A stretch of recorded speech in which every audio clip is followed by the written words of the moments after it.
ಎಲ್ಲಿ ನೋಡಿದ್ರು ಬರೀ ಬ್ಯಾಡ್ ನ್ಯೂಸ್. ಸೋಷಿಯಲ್ ಮೀಡಿಯಾ ತೆಗೆದ್ರೆ ಸಾಕು ಬರೀ ನೆಗೆಟಿವಿಟಿ.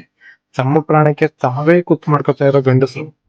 ಇದೆಲ್ಲ ನೋಡ್ತಾ ಇದ್ರೆ ದೊಡ್ಡವರಿಂದ ಹಿಡಿದು ಚಿಕ್ಕವ್ರವರ್ಗು ಏನು ಗಂಡಸರಿದ್ದೀರಾ, ಪ್ರತಿಯೊಬ್ಬರಿಗೂ ನಾನ್ ಮಾಡ್ಕೊತಾ ಇರೋ ರಿಕ್ವೆಸ್ಟ್ ಏನಪ್ಪ ಅಂದ್ರೆ, ದಯವಿಟ್ಟು ತಮ್ಮ ತಮ್ಮ ಮೆಂಟಲ್ ಹೆಲ್ತ್ ಬಗ್ಗೆ ನೀವು ಗಮನ ಹರಿಸಲೇಬೇಕಾಗುತ್ತೆ. ಯಾಕಪ್ಪ ಅಂದ್ರೆ ಈಗಿನ ಸಮಾಜ, ಈಗಿನ ವಾತಾವರಣ, ಈಗಿನ ಜನಗಳು ಯಾರು ಸಹ ನಮ್ಮನ್ನ ನೆಮ್ಮದಿಯಾಗಿರೋದಕ್ಕೆ ಬಿಡಲ್ಲ. ಸಮಾಜನೇ ಹೆಂಗಿದೆ, ಏನೋ ಮಾಡೋದಕ್ಕಾಗಲ್ಲ. ಆದಷ್ಟು ನಿಮಗೆ ಇಷ್ಟ ಆಗೋ ಕೆಲಸ ಮಾಡಿ. ನಿಮ್ಗೆ ಇಷ್ಟ ಇರೋ ಕಡೆ ಫ್ರೆಂಡ್ಸ್ ಜೊತೆ ಟ್ರಿಪ್ ಹೋಗಿ. ಆದಷ್ಟು ಲಿಮಿಟೆಡ್ ಫ್ರೆಂಡ್ಸ್ ನ ಮಾಡ್ಕೊಳ್ಳಿ, ಕ್ಲೋಸ್ ಫ್ರೆಂಡ್ಸ್ ನ ಮಾಡ್ಕೊಳ್ಳಿ, ತುಂಬಾ ಚೆನ್ನಾಗಿ ಅರ್ಥ ಇರೋರ್ನ ಫ್ರೆಂಡ್ ಮಾಡ್ಕೊಳ್ಳಿ.